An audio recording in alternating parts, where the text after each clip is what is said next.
what would the real gospel be? The real good news is not simply that Jesus of Nazareth was the Son of God, but that he was a powerful Son of God who came to open everybody's eyes to the fact that you are too. And this is perfectly plain. If you will go to the 10th chapter of St. John, verse 30, there is the passage where Jesus says, I and the Father are one. And there are some people who are not intimate disciples around, and they're horrified. And they immediately pick up stones to stone him. He says, many good works I have shown you from the Father, and for which of these do you stone me? And they said, for a good work we stone you not, but for blasphemy, because you being a man make yourself God. And he replied, isn't it written in your law, I have said you are gods? He's quoting the 82nd Psalm. Is it not written in your law, I have said you are gods?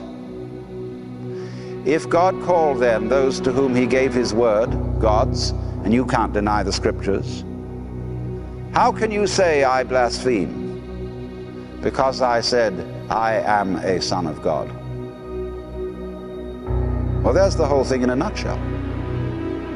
Because if you read the King James Bible that descended with the angel, you will see in italics in front of these words Son of God, the Son of God, because I said I am the Son of God.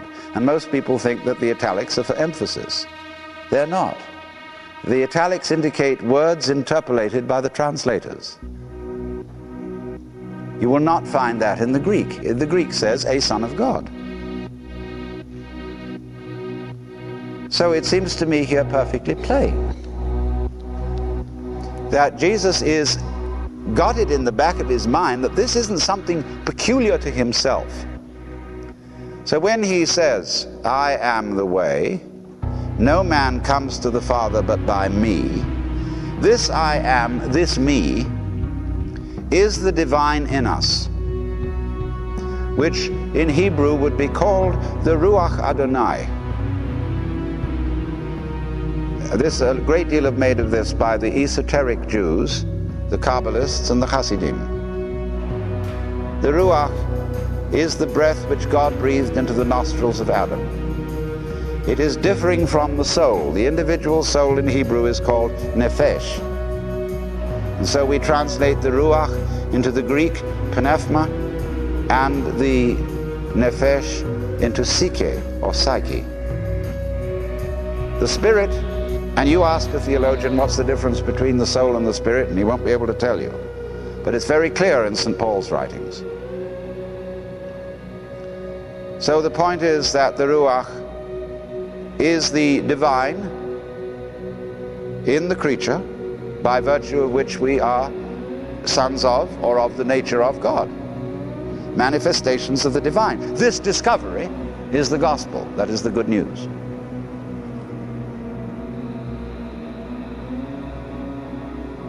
But this has been perpetually repressed throughout the history of Western religion, because all Western religions have taken the form of celestial monarchies and therefore have discouraged democracy in the kingdom of heaven. Until, as a consequence of the teaching of the German and Flemish mystics in the 15th century, there began to be such movements as the Anabaptists, the Brothers of the Free Spirit, and the Levelers and the Quakers. A spiritual movement which came to this country and founded a republic.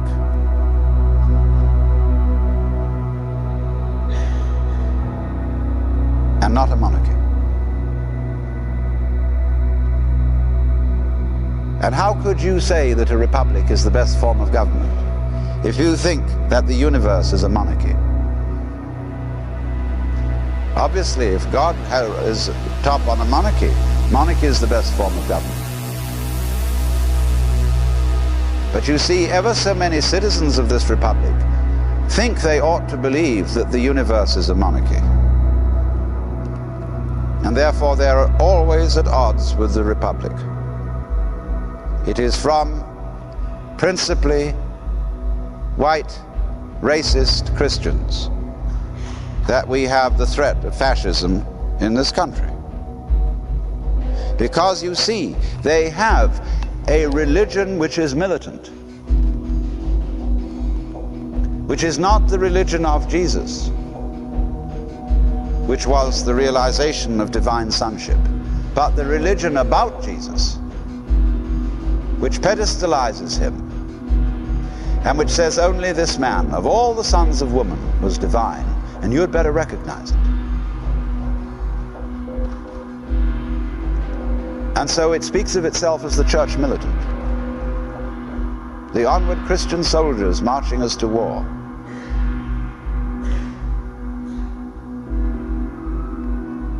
Utterly exclusive,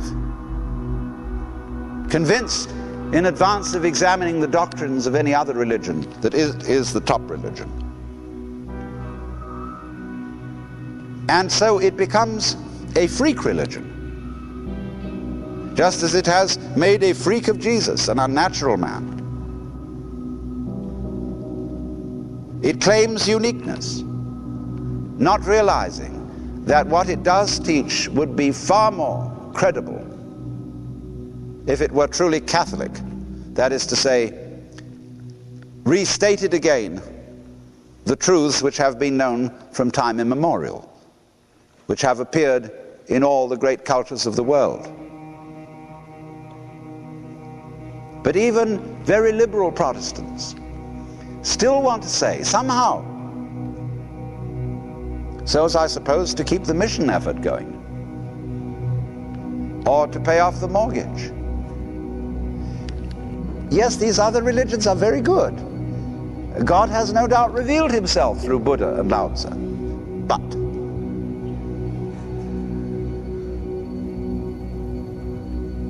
now, obviously, it is a matter of temperament. You can be loyal to Jesus, just as you're loyal to your own country. But you are not serving your country if you think that it's necessarily the best of all possible countries. That is doing a disservice to your country. It is refusing to be critical where criticism is proper. So of religion. Every religion should be self-critical. Otherwise, it soon degenerates into a self-righteous hypocrisy. If then we can see this, that Jesus speaks not from the situation of a historical deus ex machina, a kind of weird, extraordinary event, but he is a voice which joins with other voices that have said in every place and time, wake up, man, wake up, and realize who you are. Now, I don't think, you see, until churches get with that they're going to have very much relevance. You see, popular Protestantism and popular Catholicism will tell you nothing about mystical religion. The message of the preacher, 52 Sundays a year, is, dear people, be good. We've heard it ad nauseam. Or believe in this. He may occasionally give a sermon on what happens after death or the nature of God, but basically the sermon is be good.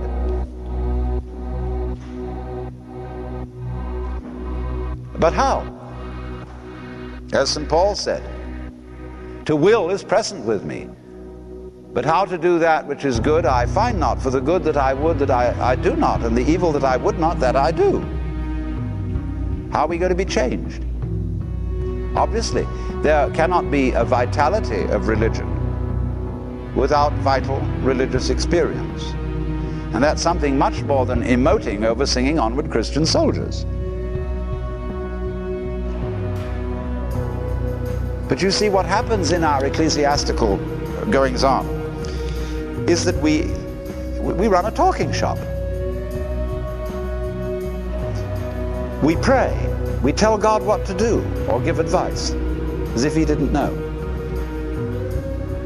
We read the scriptures.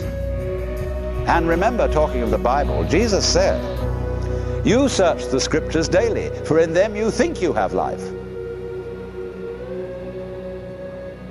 St. Paul made some rather funny references about the spirit which giveth life and the letter which kills. I think the Bible ought to be ceremoniously and reverently burned every Easter. We need it no more because the Spirit is with us. It's a dangerous book. And to worship it is, of course, a far more dangerous idolatry than bowing down to images of wood and stone.